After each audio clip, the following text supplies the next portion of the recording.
출애굽기 본문 보겠습니다. 성경에서 계시가 없었던 시기가 2번 있었습니다. 우리가 잘 알고 있는 구약에서 신약으로 넘어가는 그 중간기 400년 동안 하나님께서는 침묵하셨습니다.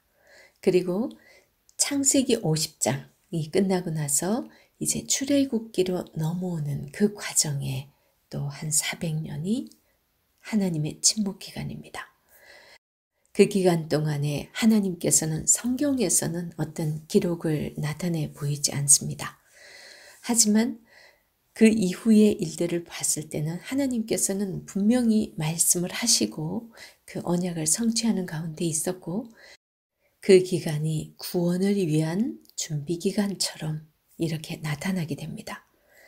이 2기간의 공통점은 그 침묵의 시간이 흐른 후에 하나님께서 구원자를 보내셨다는 부분입니다.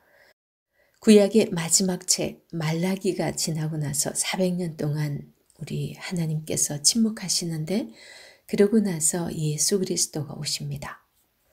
그리고 지금 여기 창세기에서 출애굽기 그 사이에 400년, 정확하게는 430년입니다. 그 침묵을 깨고 이제 출애굽기에서 시작되는 이야기가 나옵니다. 역사 가운데 하나님의 구원의 패턴은 이렇게 공교롭게도 아주 비슷한 맥락을 보이고 있습니다. 당시 이스라엘 백성들을 노예로 삼아서 학대하고 갓난 아기들을 남자이면 무조건 죽이라고 했던 그 애굽의 바로왕이 누구였는지 정말 많은 이들이 궁금할 겁니다. 그 바로왕이 누구인지를 알기 위해서 이집트의 역사를 보았는데요. 많은 학자들이 주장하는 바가 조금 다르긴 합니다. 다소 의견이 다른 그런 의견이 분분한 부분은 있지만 투트모스의 1세일 거라고 보는 분들이 대부분입니다. 그리고 출애굽할 당시에 그 왕은 투트모스 3세를 이어 왕이 된 아멘호텝 2세 이렇게 보는 분들이 있습니다. 하지만 그 당시 어떤 왕이었는지 성경에서 기록해 주고 있지 않잖아요. 그러면 우리도 크게 중요하지 않기 때문에 굳이 알려고 하지 않아도 될 것 같습니다. 아무튼 모세가 정말 그렇게 잔인한 그 왕 밑에서 그것도 왕궁에서 성장했다라는 사실이 놀라울 뿐입니다.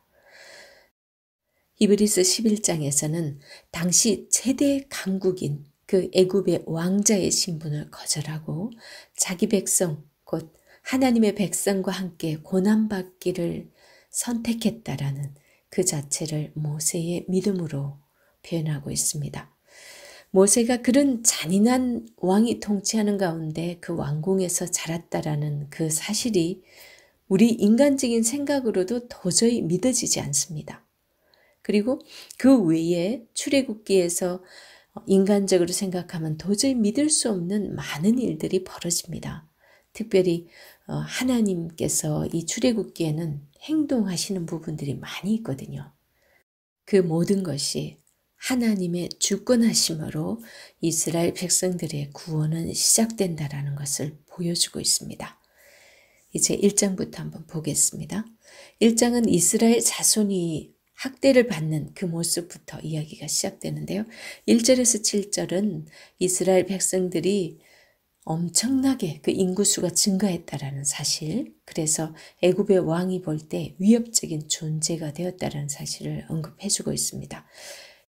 1장 1절에서 보면 야곱과 함께 각각 자기 가족을 데리고 애굽에 이른 이스라엘 아들들의 이름은 이러하니, 여기서 이스라엘 아들들 이렇게 나오죠. 그거하고 그리고 7절에서 보면 이스라엘 자손은 생육하고 불어나 번성하고 매우 강하여 온 땅에 가득하게 되었더라.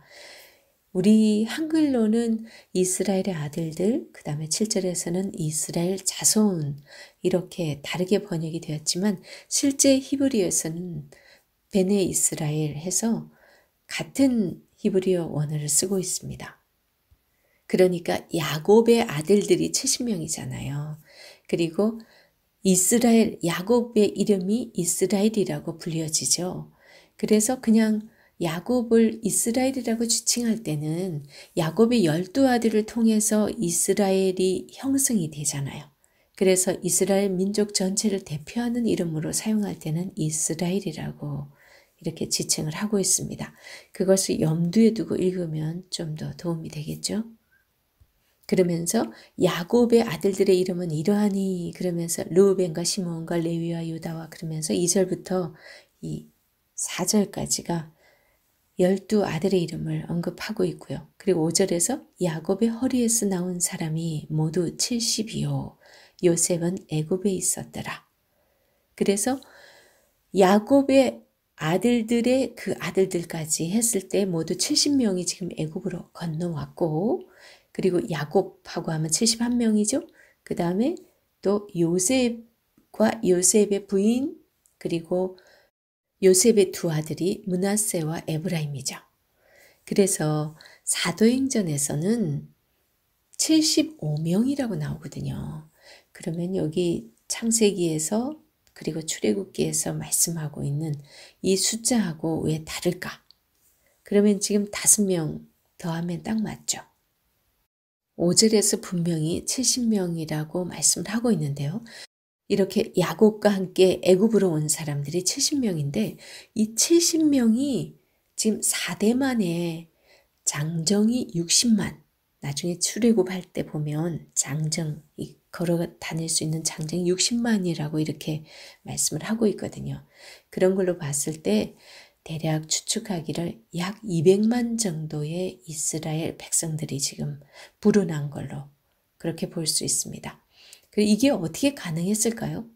창세기 15장 13절에서 16절을 보면 거기서 하나님께서 아브라함에게 그렇게 예언을 하셨어요.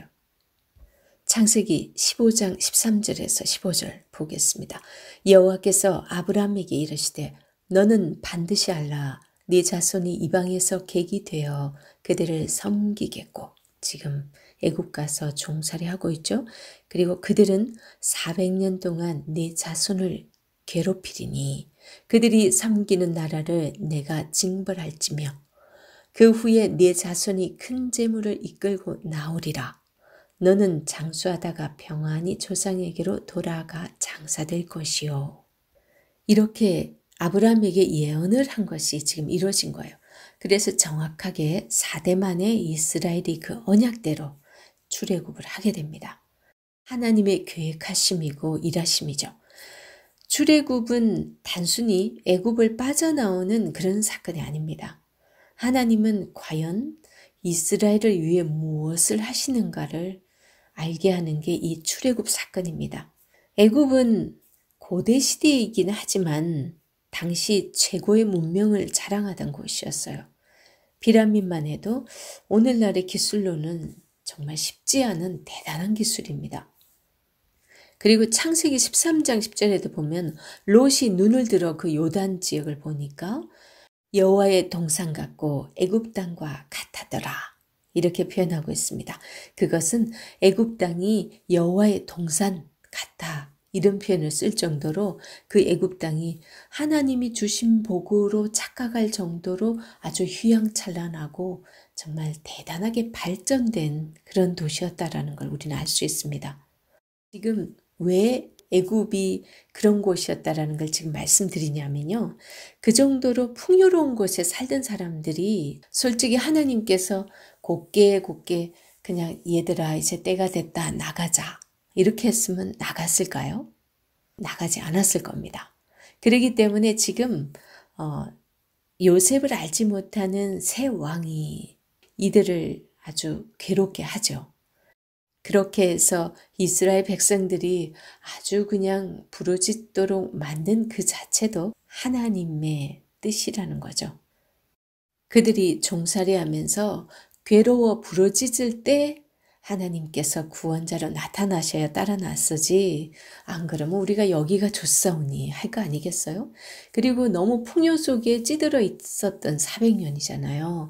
그렇기 때문에 이들에게는 정말 그 종으로 살던 그 죄의 근성들이 너무나 많이 남아 있었을 겁니다. 그래서 40년 동안 광야에서 잡아둘리지 않았나 그렇게 봅니다. 그리고 6절 보면 요셉과 그의 모든 형제와 그 시대의 사람은 다 죽었고 지금 4대가 지났으니까요. 7절 이스라엘 자손은 생육하고 불어나 번성하고 매우 강하여 온 땅에 가득하게 되었더라. 이거는 하나님께서 창세기에서 1장 28절에서 생육하고 번성하여 땅에 충만하라, 땅을 정복하라 이런 명령을 주셨죠. 그리고 나서 또 노아 홍수 사건 이후에 재창조를 하시잖아요. 그래서 창세기 9장 1절에 노아와 그의 아들에게 복을 주시며 생육하고 번성하라 이렇게 말씀하셨어요. 새로운 하나님의 공동체를 향한 일관된 하나님의 그 말씀이고 명령입니다. 이제 그 명령대로 애굽에서 이들이 생육하고 번성하여 하나님이 이제 데리고 나올 정도의 한 나라를 이룰 만큼의 그 번성한 인구가 되었다라는 거예요. 그리고 8절에서 14절까지 여기에는 애굽의 힉소스 왕조를 무너뜨리고 새 왕조를 일으킨 이 왕이 급격한 인구 증가를 보이고 있는 이 이스라엘이 혹시나 저들이 전쟁이 일어났을 때 우리 편이 안 되고 상대편이 돼가지고 자기들을 위협하면 어떡하지? 하는 그런 생각이 들어서 위협적인 존재로 느끼는 거예요.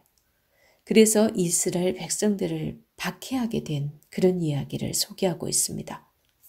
8절 요셉을 알지 못하는 새 왕이 일어나 애굽을 다스리더니 여기서 당시 애굽은 제국으로서 많은 왕들이 정변을 일으켜서 이렇게 교체되고 했습니다.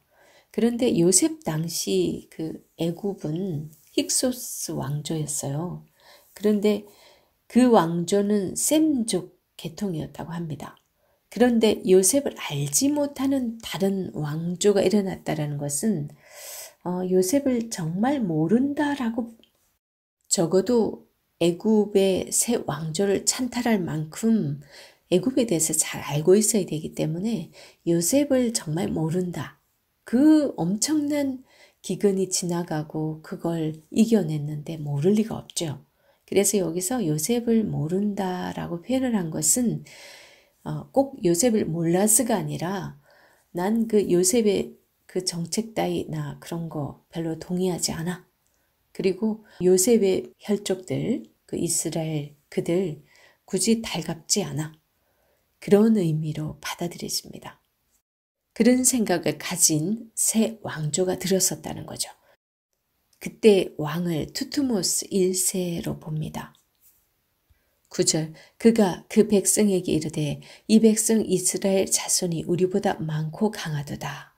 자, 우리가 그들에게 대하여 지혜롭게 하자. 두렵건대 그들이 더 많게 되면 전쟁이 일어날 때 우리 대적과 합하여 우리와 싸우고 이 땅에서 나갈까 하노라.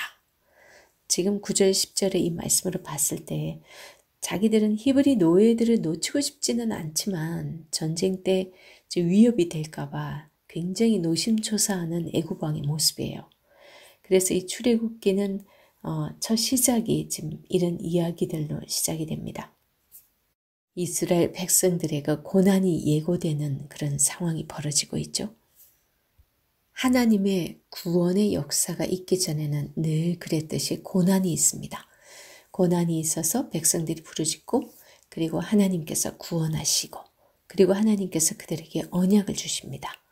그런 다음에 하나님께서는 그들 가운데 임재하셔서 그들에게 말씀하시고 그들에게 언약 백성으로서의 그런 삶을 살기를 원하십니다. 그래서 하나님께서는 광야에서 성막을 만들게 하시죠. 출애굽기의 많은 페이지가 성막 설계도입니다. 성막 설계도가 치밀하고 아주 자세한 이유는 그만큼 하나님의 임재가 우리에게 너무나 중요하기 때문입니다.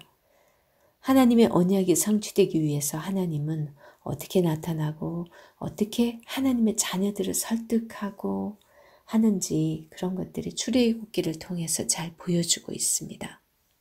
이제 11절 12절에서 이 바로가 어떻게 지혜롭게 하려고 생각하는지 인간의 지혜를 한번 봅니다. 감독들을 그들 위에 세우고 그들에게 무거운 짐을 지워 괴롭게 하여 그들에게 바로를 위하여 굳고성 비동과 라암셋을 건축하게 하니라.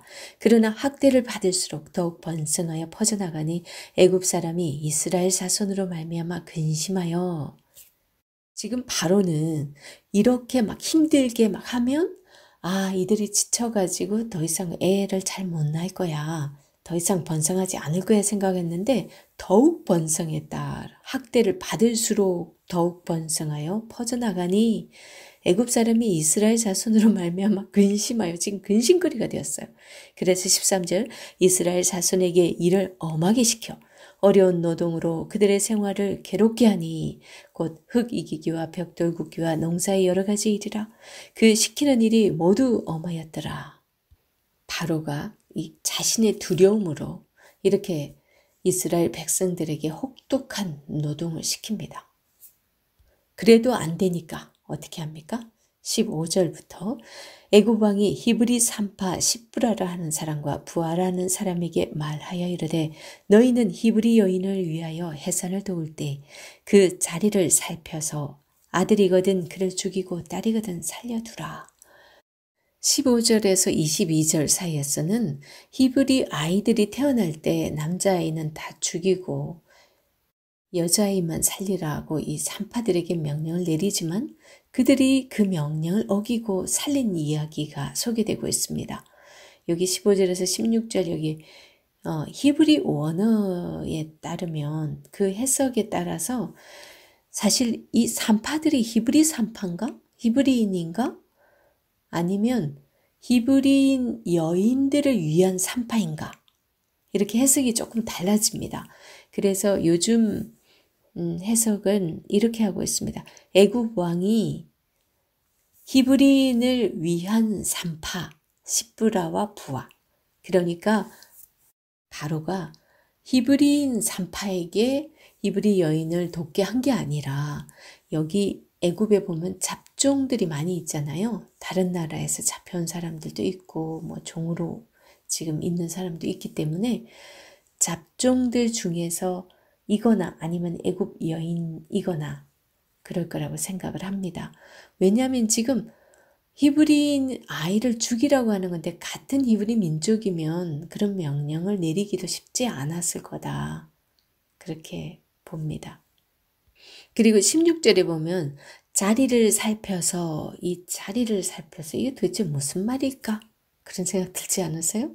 여기 자리를 살펴서 할 때 이 자리 여기는요 생식기 그 고환을 의미한대요. 그러니까 딱 고추 보고 아들이면은 죽이라는 거야.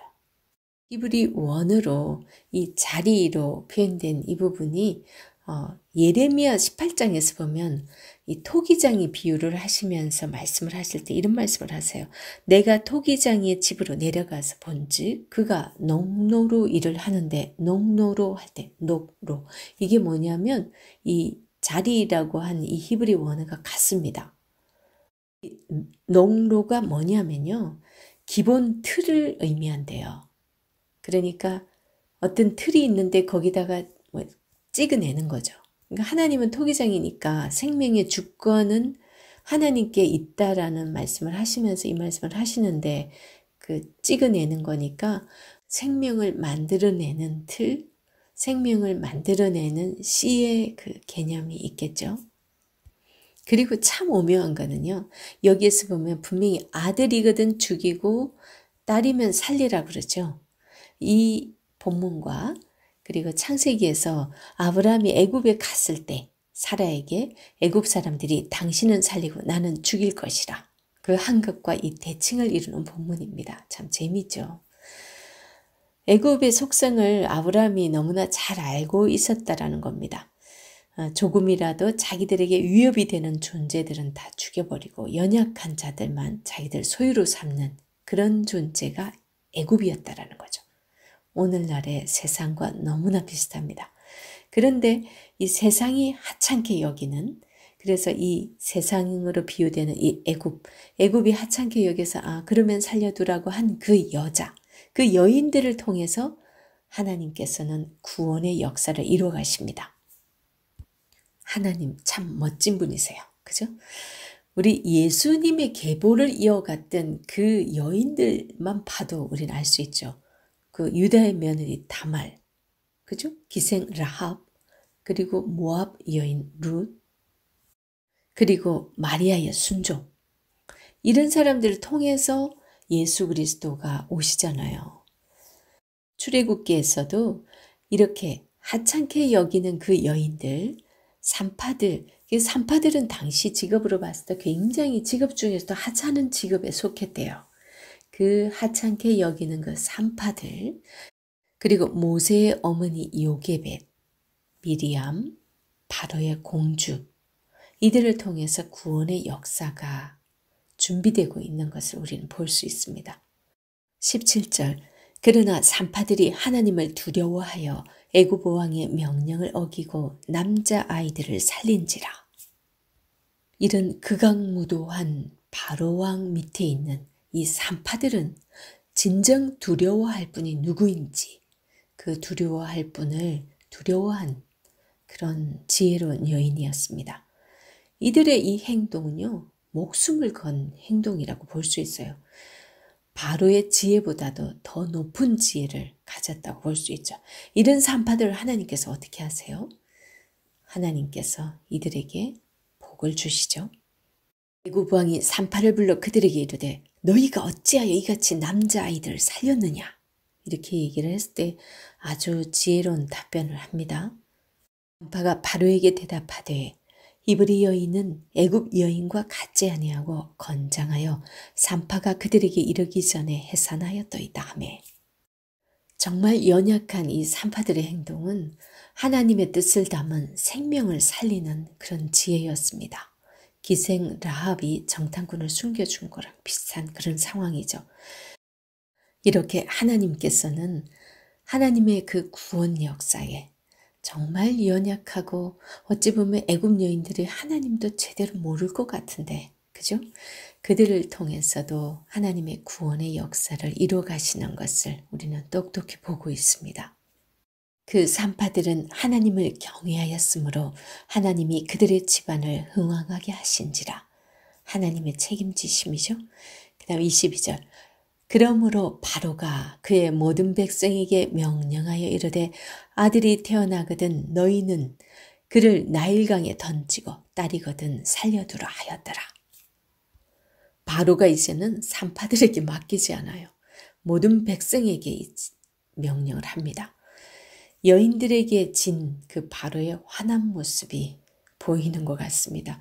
이 바로의 명을 어기면서까지 생명의 주인이신 하나님을 두려워하여 생명을 살린 그 산파들의 집에 복을 주시는 하나님, 정말 멋진 분이십니다.